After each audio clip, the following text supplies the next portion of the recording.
Salut tout le monde, du coup aujourd'hui on se retrouve dans une nouvelle vidéo et comme vous l'avez vu dans le titre, ça va être une vidéo pour parler de YouTube en général et en gros comment se lancer, quel matériel on a besoin, comment faire, quoi faire, etc. Je vais essayer de vous donner un peu mes tips ou en tout cas comment moi j'ai fait et ce que j'en pense et ce que j'aurais pu changer ou non. Donc je vous laisse avec la suite de la vidéo.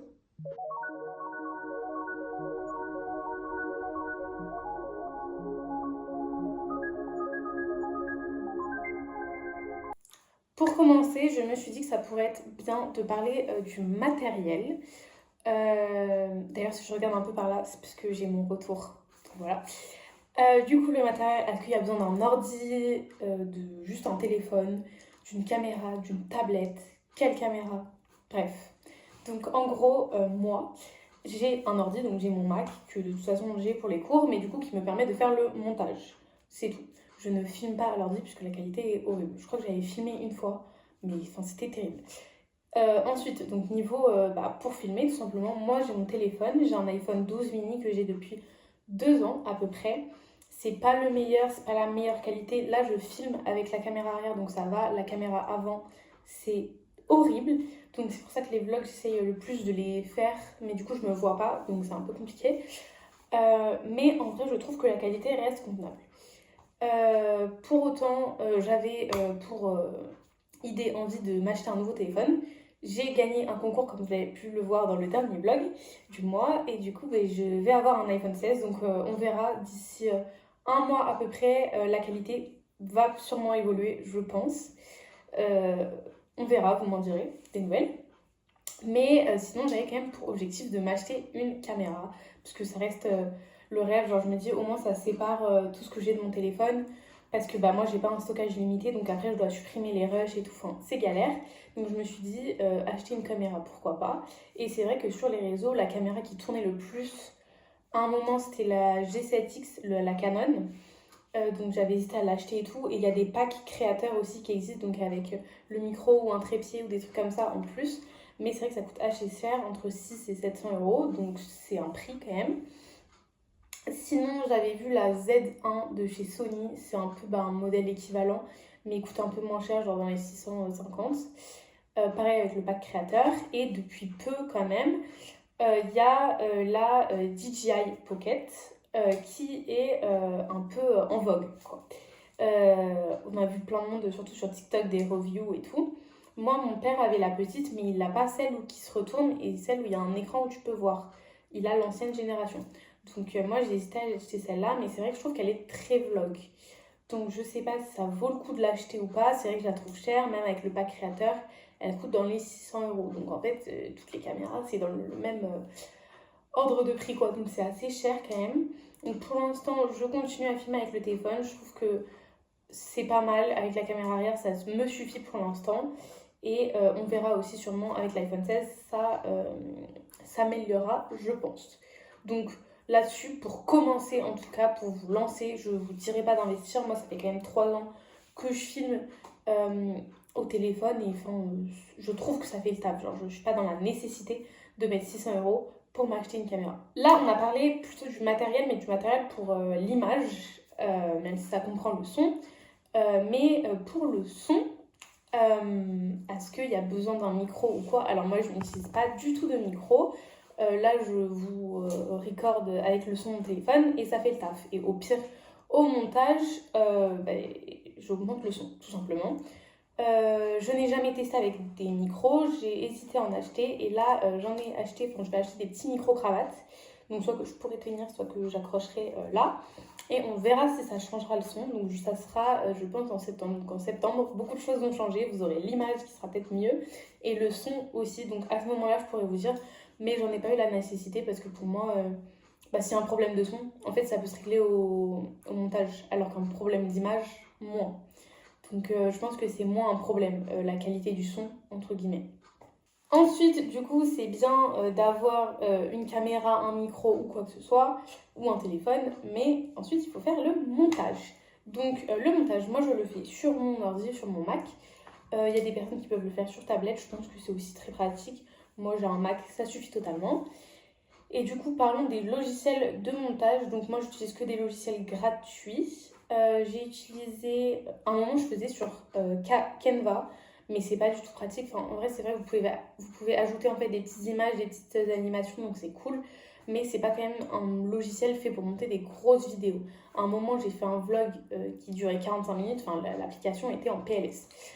Sinon, j'utilise CapCut. Il y a même des modèles aussi déjà préfaits, donc c'est cool. Moi, j'aime bien CapCut. C'est vrai qu'avec la version pro, il y a quand même beaucoup plus de trucs.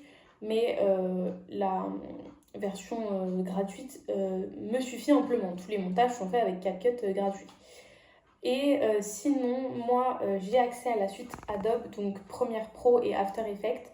J'ai déjà fait des montages, mais pas pour mes vidéos YouTube. Et c'est vrai que c'est pratique, mais pour moi, il n'y a pas de nécessité d'avoir ça. Surtout que la suite Adobe, ça coûte quand même très cher. Donc, je vous dirais de faire sur CapCut. En vrai. Ensuite, pour vous lancer sur YouTube, il faut bien sûr avoir des idées, des concepts.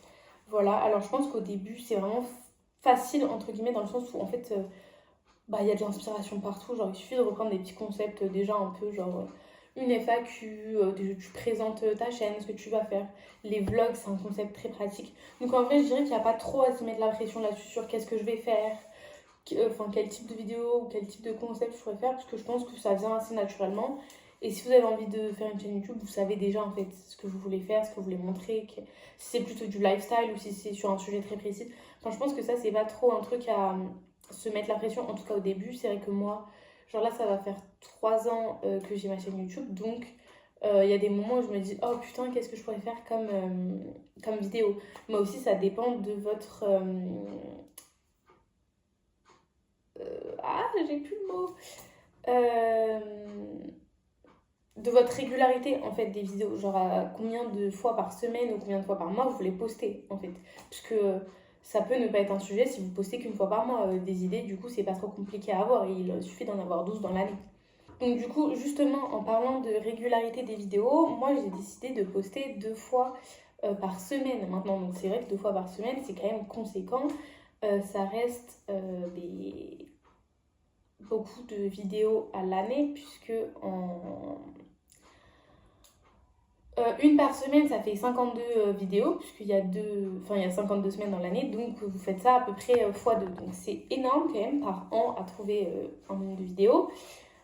Par mois, ça fait, il y a des mois où j'ai posté 7 vidéos, voire 8, c'est énorme. Donc c'est vrai que là, niveau idée, ça devient un peu plus compliqué. Mais sinon, la régularité, moi au début, je vous dirais, si vous êtes très très motivé et que vous avez plein d'idées, une fois par semaine, ça peut être bien. Sinon, au début, moi ce que je faisais, c'était 2 fois par mois. Donc une fois toutes les 2 semaines, je trouvais que c'était plutôt cohérent. J'avais le temps de filmer, de monter et de prendre mon temps et de pas me stresser. Alors que là, à 2 fois par semaine, c'est vrai que je suis un peu plus stressée. Enfin, il faut que j'ai des vidéos d'avance, faut que ça soit régulier, faut que vous ayez un petit planning. Donc je vous dirais, je pense, une fois par mois à la limite pour débuter, 2 fois par mois, puis une fois par semaine si vraiment vous avez envie d'être très régulier et que YouTube ça perce, etc. Et enfin, pour finir, on va parler un peu de l'esthétique du compte, de la création, des petits trucs comme ça. Donc quand vous allez créer votre compte, il faut avoir une photo de profil, c'est plutôt pas mal. Une photo, peu importe, hein, qu'elle soit un peu jolie, tant qu'elle vous plaît. Ensuite, il y a une bannière à créer. Moi, ça, je l'ai créée sur Canva. Au début, je savais pas trop quoi mettre, donc j'ai un peu regardé les autres youtubeurs ce qu'ils mettaient. Et j'ai juste mis en fait le nom de ma chaîne avec un fond sympa qui me plaisait. Et ensuite, vous avez la petite description de votre chaîne à écrire, mais ça, franchement, c'est pas très compliqué. Vous décrivez un peu qui vous êtes et ce que vous faites. Un petit truc aussi comme ça, c'est vrai qu'il y a les intros et les outros. C'est bien quand même d'avoir une intro précise, comme ça vous la calez tout le temps au début de vos vidéos et on reconnaît en fait que c'est vous. Donc ça, c'est à faire, je dirais, dès le début, dès que vous commencez votre chaîne. Après, l'intro peut changer, les vlogs et tout, vous pouvez faire des intros différentes, mais avoir une intro et une outro faites déjà, comme ça vous avez juste à caler les deux et on sait que après ça, en fait, ça fait votre image, genre on sait que c'est vous. Et ensuite, sinon, le sujet des miniatures.